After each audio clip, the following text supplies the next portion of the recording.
marker, the order review, guys. Let's get right to it. Action.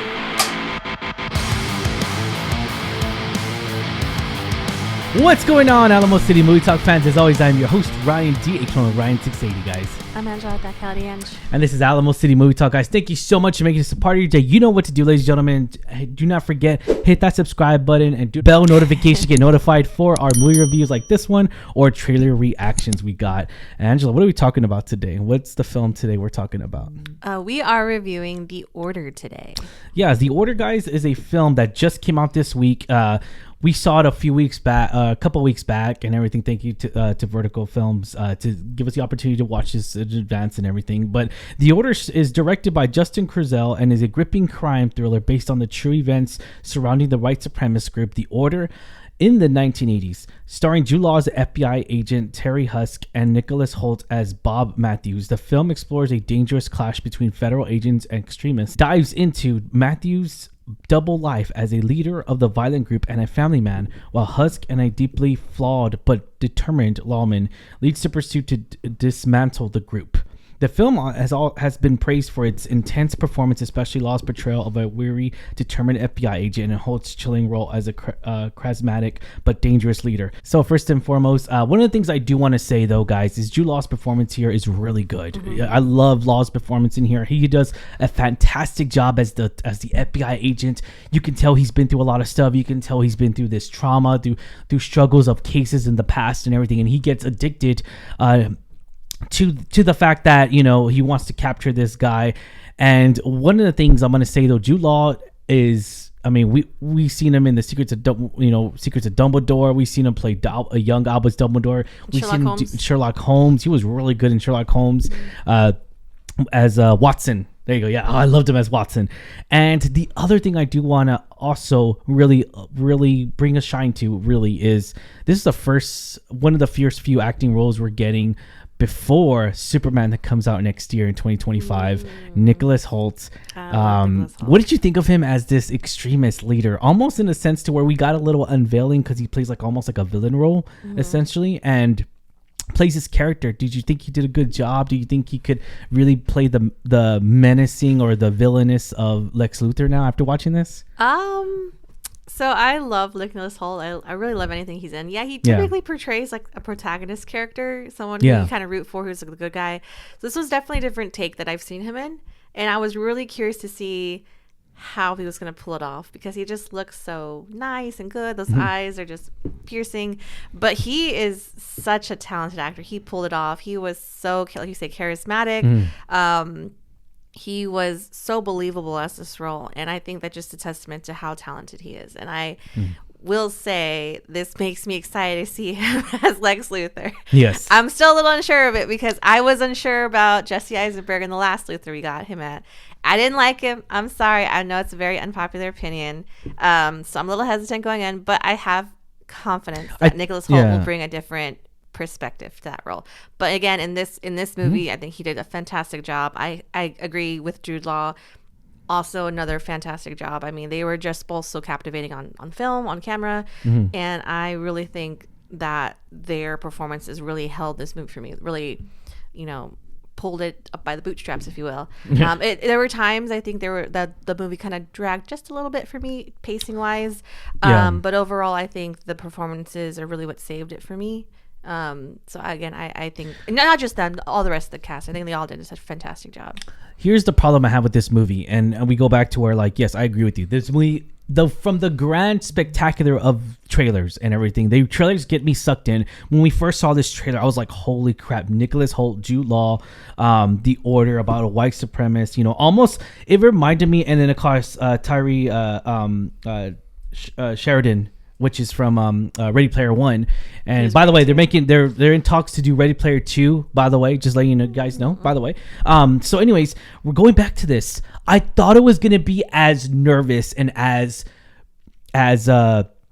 thrill of a ride, and just like you're on a hunt for this man. You're on a hunt, and I love those movies. Catch Me If You Can did a great job with that too, as well, and has that comedy spectrum there as well too, with Tom Hanks and Leonardo DiCaprio. That was a great movie. Okay, now we go back to where another film with Daniel Radcliffe, which is a radical Imperium.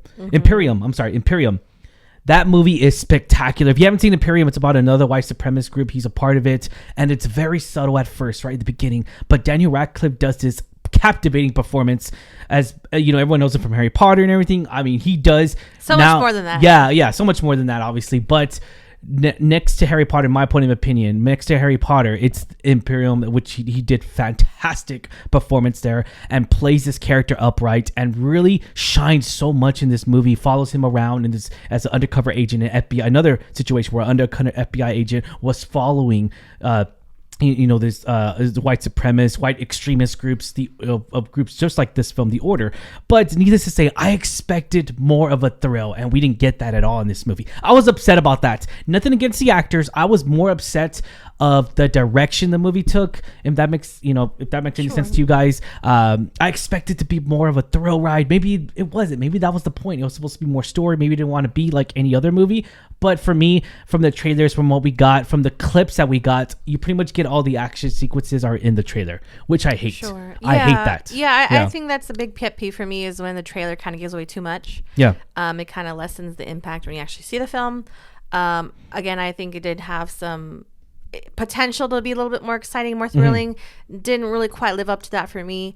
But again, nothing on the actors. They all did such a fantastic job.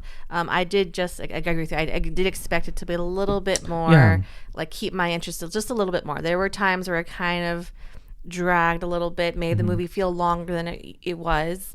There's times, and I'm gonna really elaborate on that. There's times where this movie felt like a TV show than a movie, if that makes any sense. Not to dog on TV shows or anything, but you can really have that. You have that atmosphere feel, and you kind of understand like, oh, this should have been a TV show. This should have been a movie.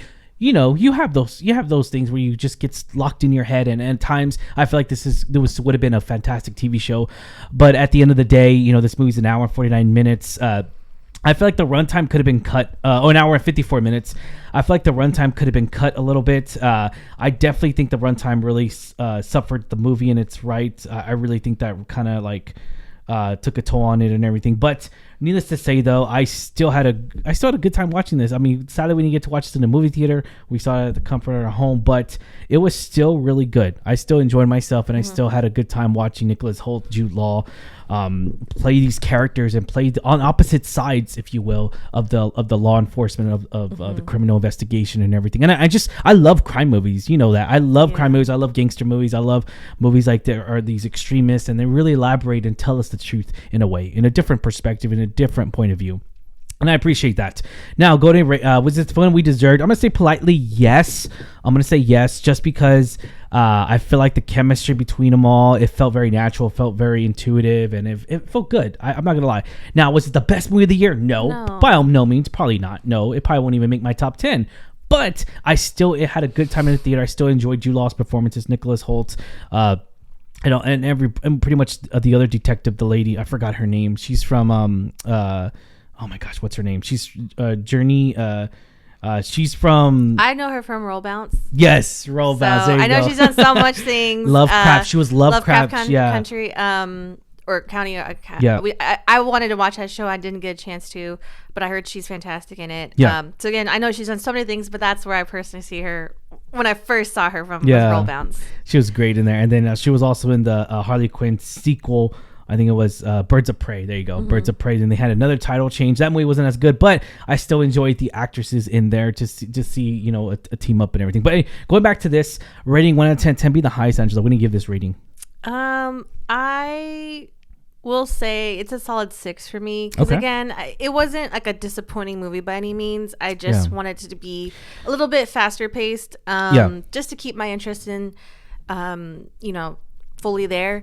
But again, I think, but I do want to say though, you don't like criminal movies as much as I do. Don't. Like American Gangster, I like The Godfather, movies, but I'm not into mafia gangster organization type movies. I'm not into that. So I will say, for it being kind of in that genre, it did keep my interest most of the time. I just wish it was a little bit faster paced, but overall I think a 6 is good. It was a very interesting story. Again, the actresses did a phenomenal job. And I think it deserves a good 6, a little bit above average. I'm gonna do a 6.5. 5 out of 10, guys. I enjoyed their performances in here. I enjoyed Jude Law in here. I enjoyed Nicholas Hoult once again. We're going back to the criminal investigation of it. I love the way it was flowed sometimes. Now, there were sometimes, of course, where it got a little like, why is this even in the movie in a sense? But in the thrill of it, I wish I would have gotten a little bit more action, with a little bit of that chasing thrill. Put me at the edge of my couch. Not the edge of your seat, but the edge of my couch, and just have like, oh my God, well, are they going to catch him? What's going on? I love when movies question when I'm questioning myself, like, are they even going to catch him? How are they going to catch him? And even though you know the ending of that character story, that real person story, because this is a real events that did occur. Yeah. So obviously it's not word for word and everything, but it still happened, and it's very interesting. Even though you know the end of the story, you kind of want to see it unravel and unveil and see the chaos that really happens here. And and in a sense to where like Black Klansman did the same thing too. That was really great movie with Adam Driver, Denzel Washington, Sam Washington, I think. John David Washington. I'm sorry. Yeah. John David Washington. And that performance was a thrill ride of its own right. Even though we knew the outcome of it, we still had a grand time at the theater watching that. But anyways, going back to these these crazy activist order movies and everything, but comparing them all, I really had a good time here in the I want to say the movie theater, but we're here at the house. But I still enjoyed myself here, guys. And do not forget to check it out. If you love those movies, I recommend them, guys. If you love these criminal investigation films where it talks about stuff like this, that are very skeptical, that are very like, what exactly happened, and even more so if you've seen documentaries about these groups, these radical groups, not just whites, of any radical group, I say give it a shot, because I think you're going to enjoy this movie. But we do recommend it, since we're giving it a little bit above average. We do recommend this film. And yeah, I mean, I don't know if I'm going to buy it yet. I'm still on the fence here. I'll buy it if it's on sale for less than $10. How about that? I'll buy it then. But if it's like a $20, $15, $30, no, I'm not going to do it, sadly. But I'll leave it like that. But yeah, give it a shot, guys. I do recommend it to you guys. Anyone that love these criminal justice films or criminal investigation movies, I do recommend it, guys. Thank you so much. As always, I'm your host, Ryan D. aka Ryan 680. Amanda, the Howdy Ange. This is Alamo City Movie Talk, guys. See you at the movies, and do not forget to hit that bell notification, subscribe to us. Latest.